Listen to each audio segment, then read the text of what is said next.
طرف رجحان رکھنا ہوتا ہے. ایک پہلو ہوتا ہے جیسے سکے کے دو پہلو ہوتے ہیں, ادھر کریں گے تو ایک پہلو ہماری طرف ہوگا, ایک پہلو پیچھے کی طرف ہوگا.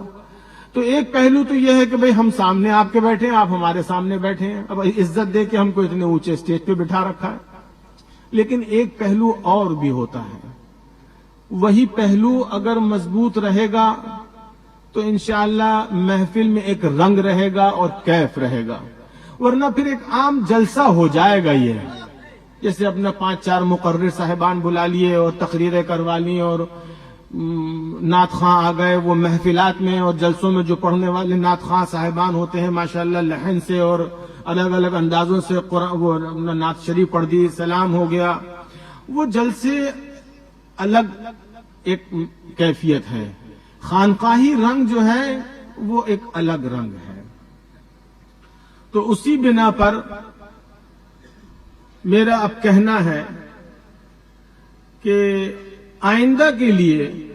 جب بھی ہمارا ایسے موقع پر سفر ہو تو اتنا اہتمام جو ایک بہت ہی ایک اونچے قسم کا جلسے والا اہتمام ہے اس سے ذرا سا اس کو نیچے رکھا کریں. اتنے اہتمام کی ضرورت نہیں ہے. چراغ جلائیے, تھوڑا پنڈال ہے کہ بھئی ہوا رات کو ٹھنڈی ہے تو اس سے حفاظت کے لیے اسٹیج کا معیار جو ہے وہ تھوڑا اونچا ہونا چاہیے کہ بھئی بیٹھنے والے ذرا چہرہ دیکھ لیں. وہ بہت زیادہ اونچے اسٹیج پہ بٹھانا اور بیٹھنا جو ہے وہ کچھ ہماری طبیعت میں سمجھ میں نہیں آتا ہے کہ بھئی وہ خانقاہی طرز نہیں ہوتا, یہ جلسوں والا طرز الگ چیز ہے. ہم کو اپنا وہ خانقاہی نظام پر دھیان دینا ہے اور اسی میں ہی لوگوں کو وہ سادگی احساس ہوگی, پتہ چلے گی کہ بھئی بزرگوں کے ہاں طریقہ کار کیا ہوا کرتا تھا. اگر ہم نے بھی وہی رنگ پکڑ لیا جو موجودہ وقت میں چل رہا ہے تو کیونکہ ہم اپنی لیاقتوں پہ خالی بھروسہ نہیں کر سکتے ہیں. وہ جو ایک محفل میں کچھ پڑھا جاتا ہے اور کچھ بیان کیا جاتا ہے, کچھ کلام پڑھا جاتا ہے, اس میں اس وقت ہمارے قلوب کا جھکاؤ ایک صحیح طریقے پر جب ہوگا تو ہمارے بزرگ جو بھی حضرات جن کے تصرف توجہ سے ہم کو سلیقے ملے ہیں تو ان کی توجہات کا اثر مل جائے گا. لیکن اگر ہم بہت زیادہ ایک دنیا داری والے نظام کی طرف آ جائیں گے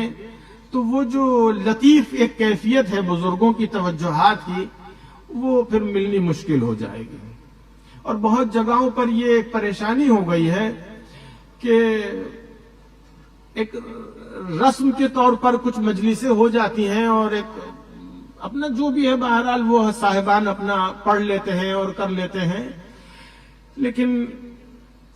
دلوں کو وہ رقت, حلاوت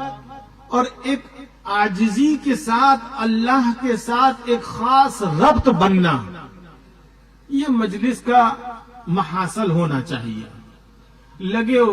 شریک ہونے والے کو کہ آج اس وقت جو ہم نے کچھ پڑھا, پڑھتے تو چند لوگ ہیں, کلام بھی چند لوگ پڑھتے ہیں, اکثریت تو خاموش سنتی ہے, تو اس سننے میں سننے والے کو احوال حاصل ہوں, ایک رقت اور ایک احساس عاجزی اور محبت کا اللہ کی طرف اور اللہ کے بارگاہ میں اپنے شیوخ کے واسطے سے ایک قرب کا احساس بنے. یہ بہت قیمتی چیز ہے اور در حقیقت یہی اصل ہے جس پہ ہمیں دھیان رکھنا ہے. تو میں نے اس لیے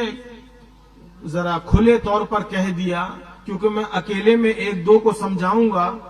تو وہ بیچارے اب جیسے ہمارے مولوی سعید الحق ہیں تو اپنے جذباتی یہاں کے لوگوں کو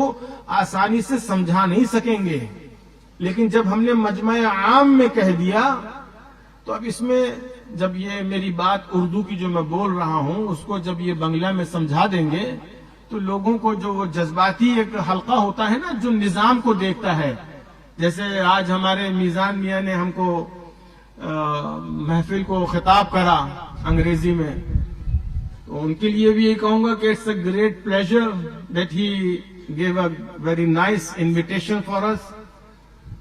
and introduction from himself about this Khanqah Khairiyah Aziziyah Foundation in this place, and Allah may keep them all well and healthy and happy inshallah with faizan of mashayikh, I will pray for all them inshallah. مگر اپنی حقیقت پر رہنا ضروری ہے. ہم کو اپنی اصل کو سمجھ کے چلنا چاہیے تو پھر اس میں مزہ ہے. اور